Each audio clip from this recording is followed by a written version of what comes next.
우리 아버지의 사랑하는 성도 여러분, 지난 한 주일 동안 평안하셨습니까? 이 좋은 안식일에 복 많이 받으시기 바랍니다.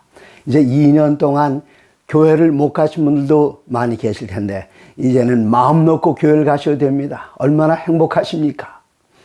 1977년 제가 제대하던 해였습니다. 제가 있던 그 부대에 관할하는 사령부 전체에 비상이 걸려서 누구도 바깥에 외출할 수가 없는데 안식일에 저는 교회를 꼭 가야만 했습니다. 정말 가고 싶었습니다. 안식일을 병영에 있는 방공호 속에서 홀로 기도드리는 대신에 교회 가고 싶었습니다. 제가 부대를 이탈해서 증명서를 제대로 갖추지 못하고 버스에 올랐습니다. 이제 교회를 가는 이 버스에서 내리면 버스 내리는 그 장소에 헌병초소가 있는데 그 헌병초소에서 제게 헌병들이 다가와 증명서를 보자고 증명서를 소지하고 있지 않았기 때문에 저는 그 자리에서 체포돼서 영창으로 들어갈 그런 상황이었습니다.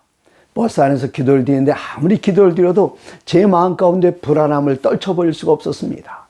그 순간 제가 성경을 펼쳤는데 놀랍게도 시편 42편이 제 눈에 들어왔습니다. 시편 42편 5절에 있는 말씀, 내 영혼아 내가 어찌하여 낙심하며 어찌하여 내 속에서 불안해하는가. 너는 하나님께 소망을 두라. 그가 나타나 도우심으로 말미암아 내가 여전히 찬송하리로다. 옛날 성경에는 개역은 약간 다릅니다. 내 영혼아 내가 어찌하여 내 속에서 불안하게 하는고. 너는 하나님을 바라라. 그 얼굴의 도우심으로 인하여 내가 오히려 찬송하리로다. 옛날엔 그렇게 읽었었는데요. 그 말씀을 읽는 그 순간 내 영혼아 어찌하여 내 속에서 불안하게 하는가. 하나님의 얼굴을 바라라. 그 얼굴의 도우심을 인하여 내가 오히려 찬송하려다. 아멘. 하나님 감사합니다. 이젠 제가 오늘 영창에 가더라도 요셉처럼 영창에서 주의 사랑을 전하겠습니다 하고는 버스가 섰을 때에 내려보니까 군사령부 전체의 비상이어서 헌병대도 철수하고 없었습니다. 교회에서 평안 예배를 잘 드리고 부대로 돌아왔을 때에 이제는 부대 들어가면 중대장님에게 야단 맞을 생각이 걱정이 됐습니다.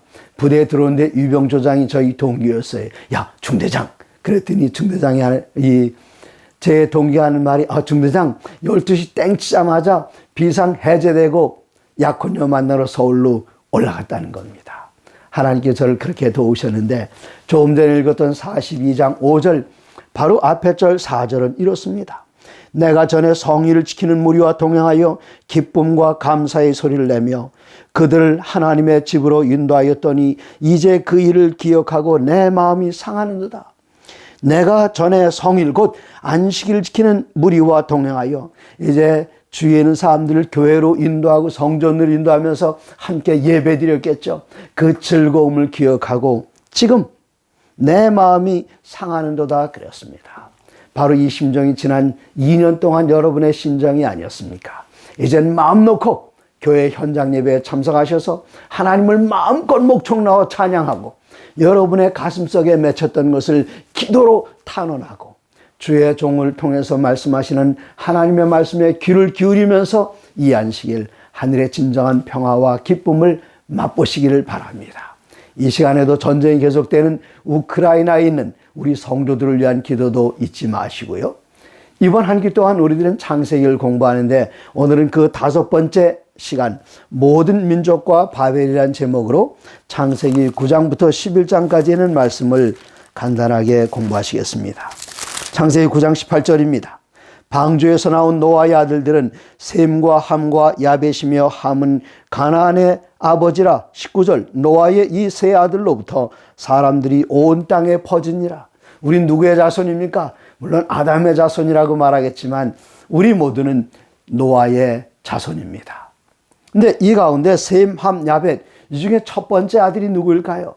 우리들은 여기에 나온 순서대로 셈이 첫 번째 아들일 것이다 이렇게 생각합니다만은 11장에 보시면 누가 첫 번째인지 알 수 있습니다. 11장 10절 셈의 족보는 이러하니라. 셈은 100세 곧 홍수 후 2년에 아르박삿을 낳았고 그가 홍수 후 2년 되었을 때 100세라 그랬습니다. 그러면 이 노아는 언제부터 아들 낳기 시작했을까요? 5장 32절에 노아는 500세 된 후에 셈과 함과 야벳을 낳으니라. 500세에 아들을 낳기 시작해서 홍수가 600년, 그가 600세 됐을 때에 홍수가 일어났고, 셈은 홍수가 끝난 2년째, 노아가 602살이 되었을 때에 100세라 그랬으니, 여기 5장 32절에 의하면은 노아가 500세 되던 해에 셈, 함, 야벳을 낳았더라는데 한 해에 세 쌍둥이를 물론 낳지는 않았겠지요. 근데 여기 보니까 11장에 나오는 기록을 보면 이때 노아가 500세 되던 해에 그는 태어나질 않았습니다. 2년 후에 태어났습니다. 그러면 누가 먼저 태어났을까요? 함이 막내라고 생각한다면 야벳이 먼저 태어났습니다. 그럼 왜 셈이 첫 번째 이름이 기록되었을까요? 왜 그런가 하면 이 성경은 메시아의 조상을 중심으로 기록이 되어 있습니다. 그렇기 때문에 야벳의 후손도 아니고 함의 후손도 아니고 예수님께서는 셈의 후손으로 오셨기 때문에 이 셈의 이름을 제일 먼저 넣었던 것입니다. 분명하게 야벳이 노아의 첫째 아들이라는 사실을 성경을 통해서 증명이 되었는데, 이 성경에 있는 또 다른 기록을 하나 보시면은 10장 21절입니다. 셈은 에벨 곧 자손의 조상이요 야벳의 형이라. 그에게도 자녀가 출생하였으니 셈이 야벳의 형이라 그랬는데 이것은 야벳의 형제라 그렇게 번역할 수가 있습니다. 그러므로 미국 비롯한 영어권에서 가장 많이 읽는 킹 제임스 버전 흠정역 성경에 의하면은 거기에는 그 야벳의 형이라 그렇게 되어 있지 않고 야벳은 형이라 그렇게 기록이 되어 있습니다. 야벳의 형이 아니라 야벳은 형이라 그렇게 번역이 되어 있다는 사실을 보면은 흠정역 성경이 이 부분은 잘 번역을 했던 것 같습니다. 이제 9장 20절에 보시면 노아가 농사를 짜가여 포도나무를 심었더니, 제가 이 말씀 보니까 노아 홍수 때 방주에 들어간 것은 짐승만 들어간 것이 아니라 묘목도 가지고 들어왔다는 사실을 알게 됩니다. 방주에서 나와서 포도나무를 심었다. 그러니 포도 묘목도 가지고 들어왔던 것입니다. 포도주를 마시고 취하여 그 장막 안에서 벌거벗은지라. 얼마나 부끄러운 일입니까? 네. 지금 601살 되신 어른이 지금 벌거벗고 계십니다. 벌거벗고요. 술 취해서. 제가 이 말씀을 읽으면서 얼마나 커다란 감동을 받았는지요. 6장 9절에는 이런 표현이 있죠. 창세기 6장 9절에는 이것이 노아의 족본이라. 노아는 의인이요 당대의 완전한 자라. 그는 하나님과 동행하였으며. 성경에 하나님과 동행한 두 인물이 있죠. 그 하나는 에녹이었고 또 그 아는 노아라고 성경은 기록하고 있는데, 하나님과 동행한 당대의 완전한 사람, 의인, 그 사람이 어떻게 되는가 하면 술 취해서 벌거벗고 누웠단 말입니다.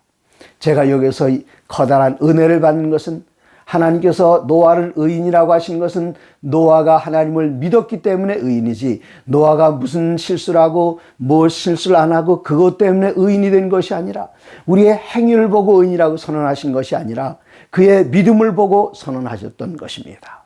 노아는 앞으로 120년 후에 비가 올 것이다, 홍수가 일어난다, 방주를 지어라. 이때 노아는 의심 없이 알았습니다 하나님. 그는 산에 올라가서 나무를 베어다가 아들들과 함께 방주를 지었습니다.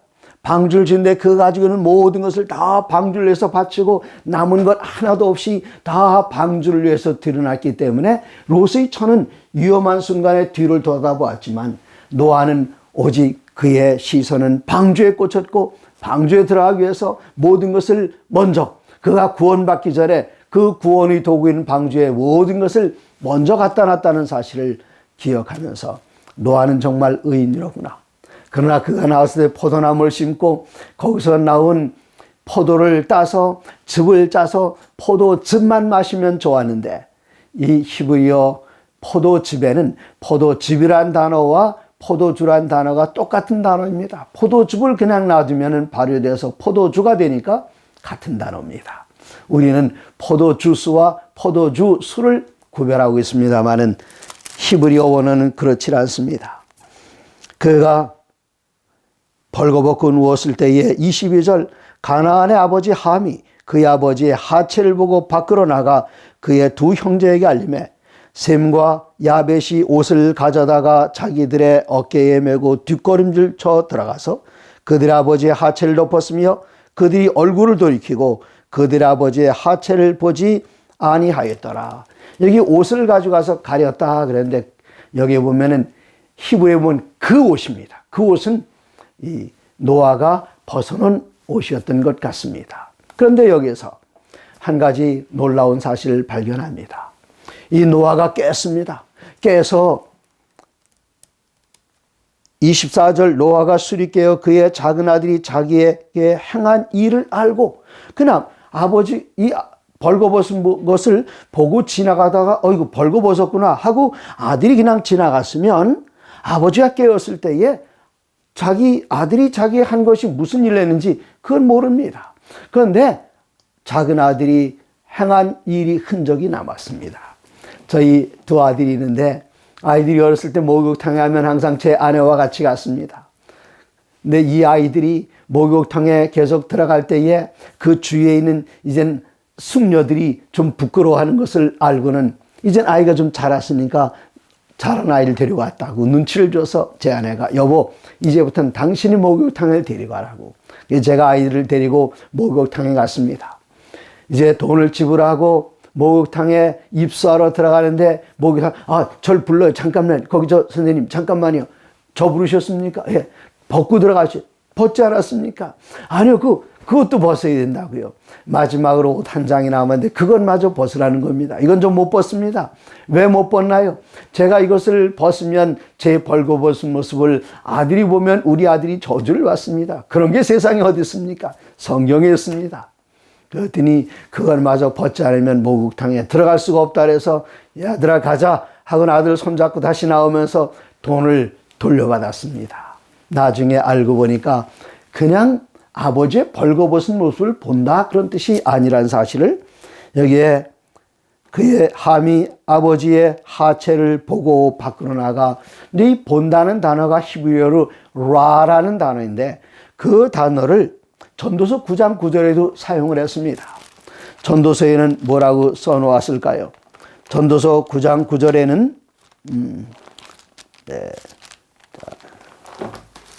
전도서 9장 9절을 찾아보겠습니다. 여기에 전도서 9장 9절에 라라는 단어를 똑같이 사용했는데 내 헛된 평생의 모든 날 곧 하나님의 해 아래서 내게 주신 모든 헛된 날에 내가 사랑하는 아내와 함께 즐겁게 살지어다. 즐겁게 살지어다. 이 젊은 지금 신랑이 아내와 즐겁게 사는 그것이 무엇일까요? 그것은 오직 부부만이 나눌 수 있는 그 즐거움에 대한 표현입니다. 다른 말로 말해서 성적인 접촉을 이야기하는 것입니다. 여기 라라는 단어는 또 어디에 사용되는가 하면 옛날 제상이 문둥병 환자가 나왔을 때에 손으로 촉진하는 거기에도 그것도 손을 댄 거기에도 라라는 똑같은 단어가 사용되는데 아버지가 벌거벗은 모습을 보고 그냥 지나갔다면 어떻게 노아가 깨어서 아들이 행한 일을 알 수 있었겠습니까? 여기 노아는 깨어났을 때에 24절 9장 24절에 노아가 술이 깨어 그의 작은 아들이 자기에게 행한 일을 알고 그랬습니다. 행한 일을. 그것은 아들이 아버지를 대상으로 해선 안 될 짓을 한 것을 아버지가 흔적을 보고 알았다는 뜻입니다. 그렇기 때문에 함이 저주를 받은 것이지 그냥 아버지 벌거벗은 거 눈으로 봤다고 저주받을 그런 일은 아니었습니다. 이 말씀을 읽으면서 노아 홍수가 얼마나 적절했는지 노아의 가정마저도 이런 끔찍한 일이 일어났다면 그 당시의 사회가 얼마나 악했습니까? 그때 홍수가 일어나지 않았다면 노아의 8가정마저도 구원받을 수가 없었습니다. 다 멸망했습니다. 그렇기 때문에 베드로 장로님께서는 말씀하시기를 그 홍수로 말미암아 8사람이 구원을 받았다. 그렇게 표현했습니다.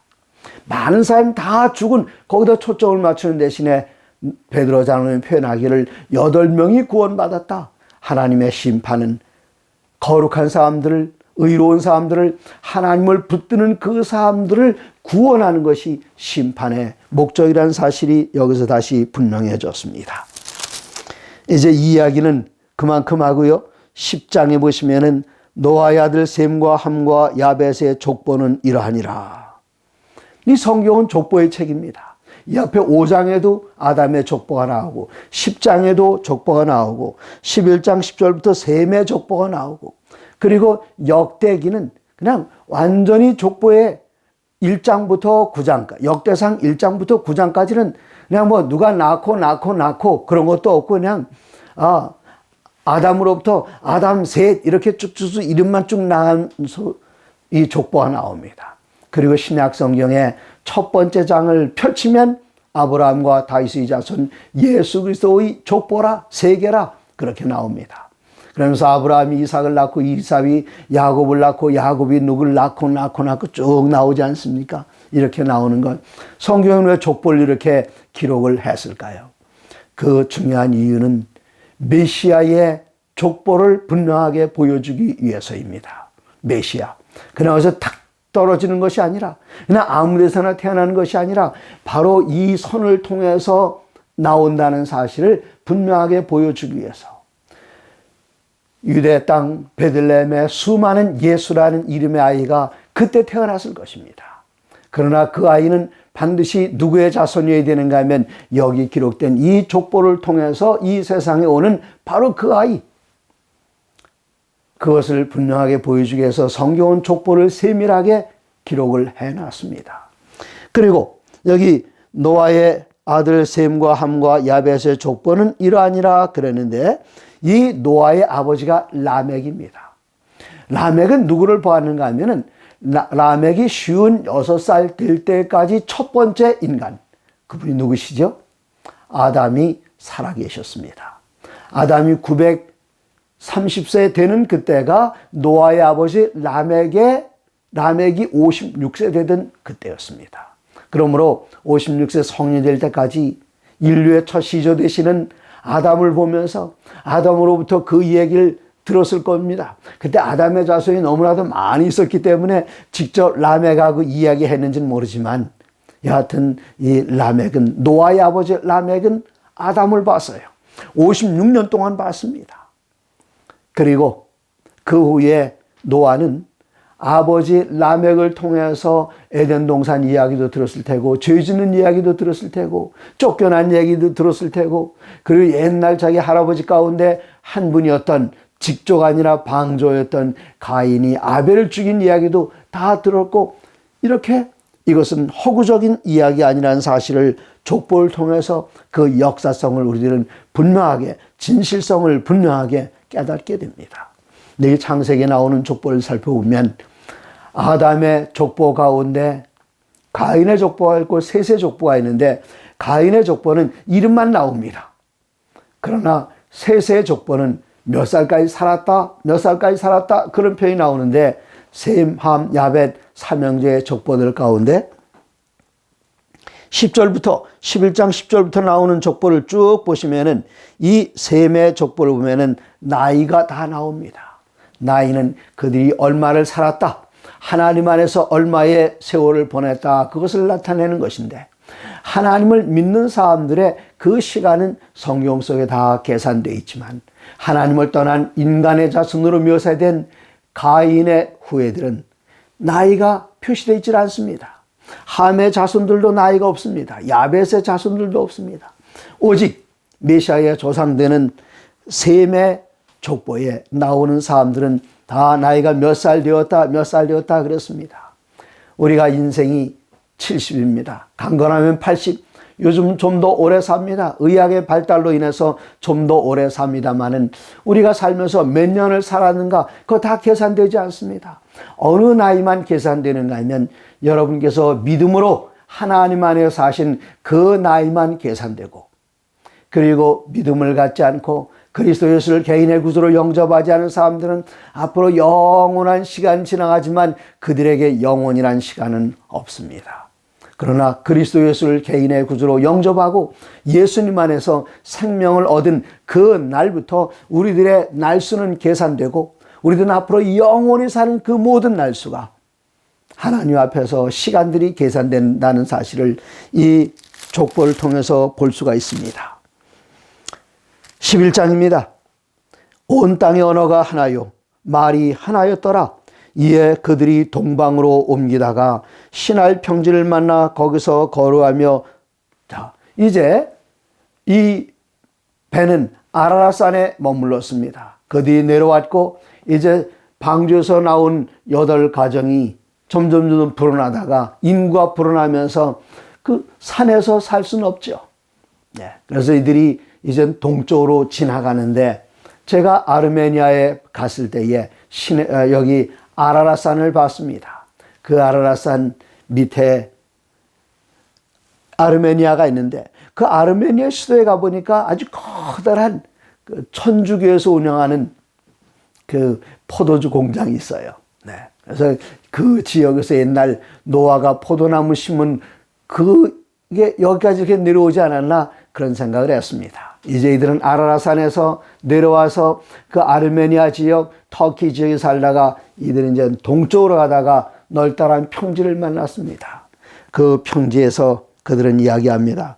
3절, 서로 말하되 자 벽돌을 만들어 견고히 굽자 하고, 이에 벽돌로 돌을 대신하며 역청으로 진흙을 대신하고, 또 말하되 자 성읍과 탑을 건설하여 그 탑 꼭대기를 하늘에 닿게 하여 우리의 이름을 내고 온 지면에 흩어짐을 면하자. 그렇습니다.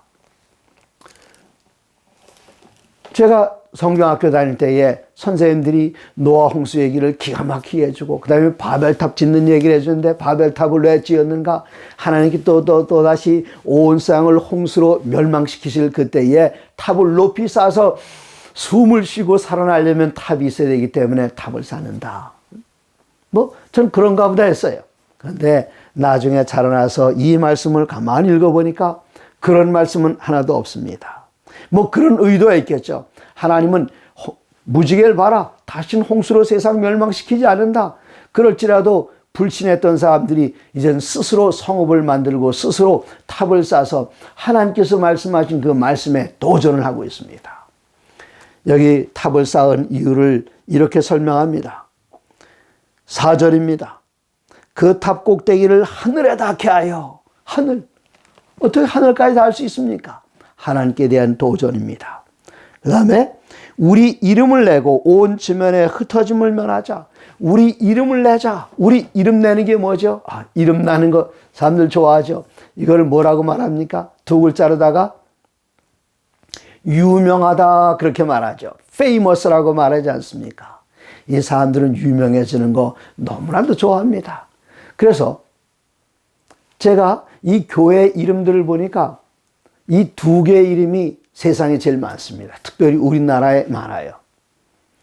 제가 어느 날 1979년으로 기억되는데 동원훈련 받으러 휴전선 밑으로 갔습니다. 내 휴전선 철책선이 남과 북을 가로막고 있는데 이것만 뚫고 저 북쪽으로 갈 수 있다면, 그때 제가 신학교 입학하기 전이었어요. 그때에 동원훈련을 받으면서 철책선 바로 밑에 차도를 하나 발견해서 이 차도를 깨뜨리고 거기다가 펜으로 적었습니다.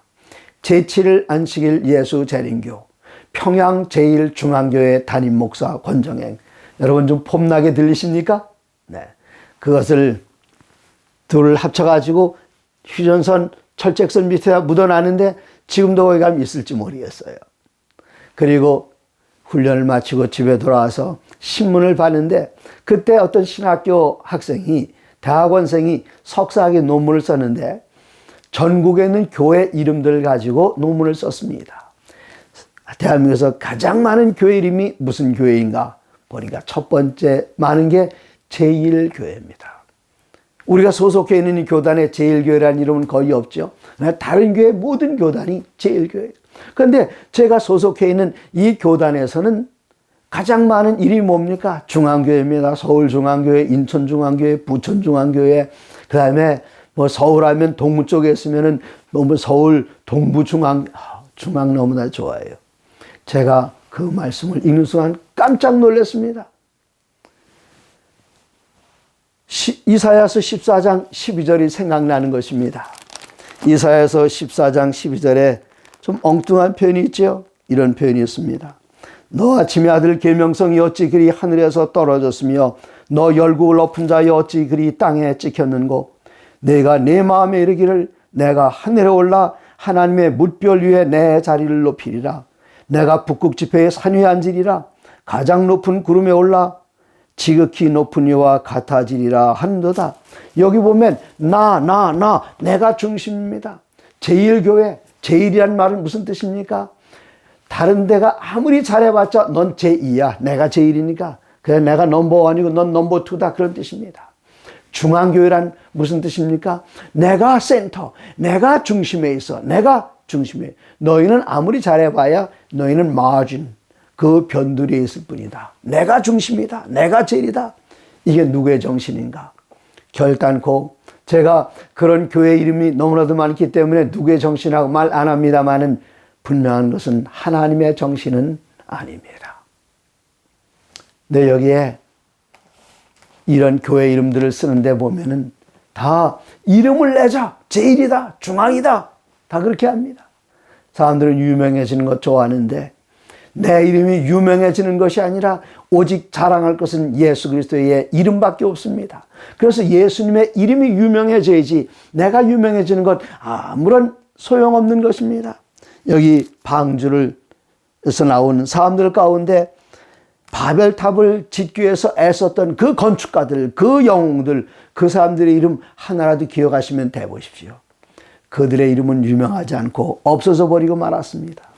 그 다음에 또 이야기합니다. 또 다른 이유는 무엇인가 하면 온 지면에 흩어짐을 면하자. 우리 같이 모여 살자. 흩어지지 말자. 그겁니다. 이것은 하나님의 명령에 전적으로 반대되는 명령입니다.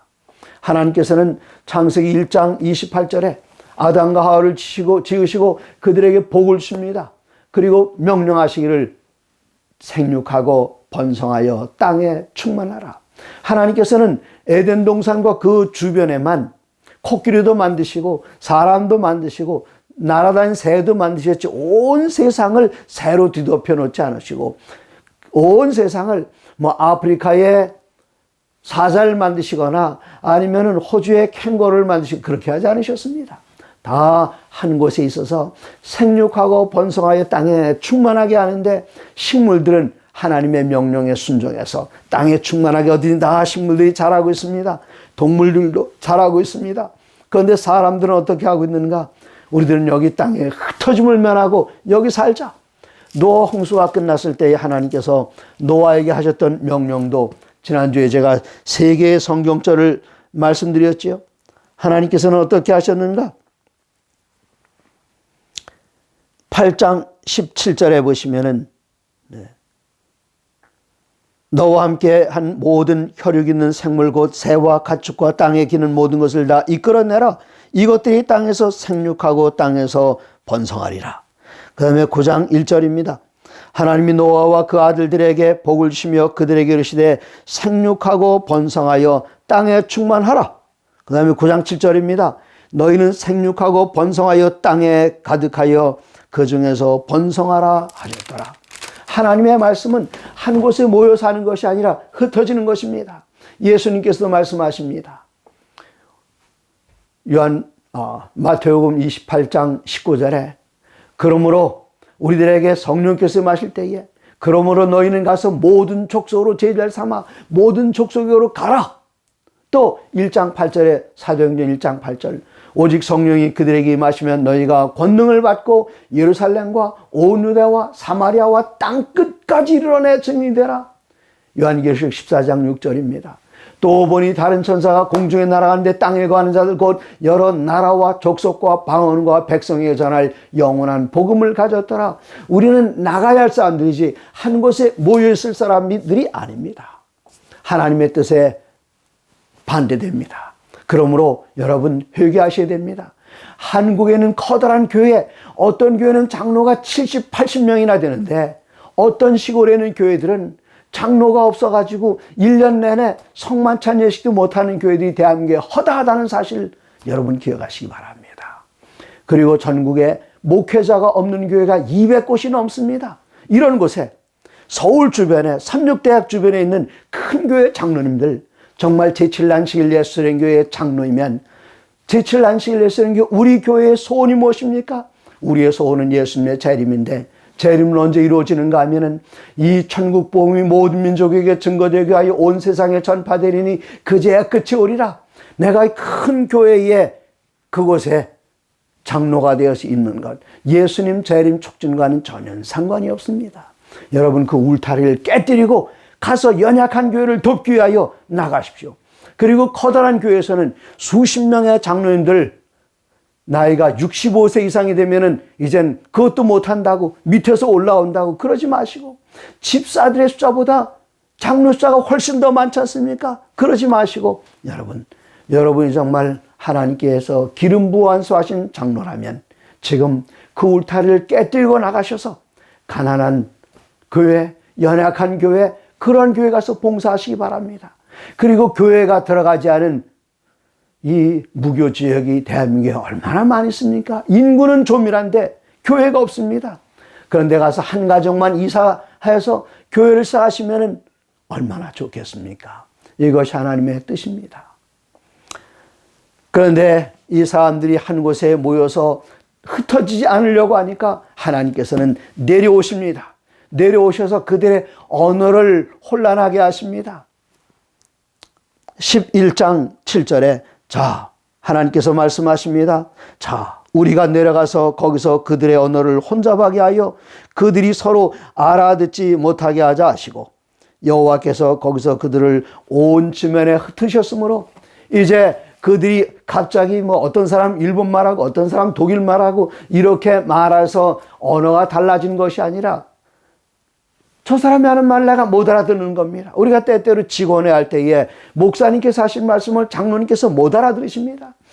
집사님께서 하신 말씀을 목사님이 못 알아듣습니다. 바로 그겁니다. 같은 한국말로 말하는데 못 알아들어요. 내용을. 그리고 생각이 다릅니다. 그럼 어떻게 합니까? 이때 바벨탑식 교회 개척하는 분들도 있습니다. 절이 싫으면 중이 떠난다. 그리고는 이제 몇몇 사람들이 나와가지고 교회를 다른 곳에 개척하는데, 그렇게 해서라도 하나님의 뜻은 생육하고 번성하여 땅에 충만한 것인데, 한국에는 그런 예들이 많지 않지만 이민 교회들 가운데는 그런 예들이 많이 있습니다. 그래서 여기 교회에서 잘 모여있다가 한 곳에 계속 모입니다. 교회가 커집니다. 그러면 그 안에 내분이 생겨서 교회가 갈라지면서 개척되는 것은 교회고 전파되는 것은 예수님인데, 그게 바벨탑식 교회 개척입니다. 그렇게 교회 개척하지 마시고 여러분 생육하고 번성하여 땅에 충만하라. 여러분의 교회에 정말 성령께서 계시면 예루살렘 초대교회처럼 모여서 눈물 흘리며 성령 받기를 기도하시고, 그리고 말씀 연구하시고 성령께서 여러분에게 임하시면 내가 한번 이 교회는 영원한 교회이다 그렇게 말씀하지 마시고, 우리 주님께서 가르치신 그 방법을 따라서 생육하고 번성하여 성령 충만할 때에 여러분께서 몸담고 계시는 그 교회를 떠나셔서 교회가 없는 곳에 가서 교회를 개척하시고, 연약한 교회에 있는 그런 곳에 가서 여러분 도와주시고, 어떤 교회는 의사가 수십 명, 치과 의사가 수십 명 되는 것을 자랑처럼 말하는 교회들이 있는데, 여러분 그것은 결단코 자랑이 아닙니다. 의사 한 분이, 치과 의사 한 분이 저 시골에 있는 한 교회 가면 그 동네의 유지가 될 수 있습니다. 삼육대학 근처 특별히 여러분 자녀 교육댐이라고 말씀하신다면 자녀 교육 끝나면 그 자리를 떠나셔서 여러분께서 봉사하시던 그곳으로 가시면 하나님께서 기뻐하시고 그 지역사회가 복을 받게 되고 교회가 성장할 수 있습니다. 그렇게 하실 때에 우리의 소원, 예수님의 재림은 신속하게 앞당겨질 수 있도록 복음은 땅끝까지 전파될 수 있습니다. 하나님의 모든 말씀으로 사시기 바랍니다.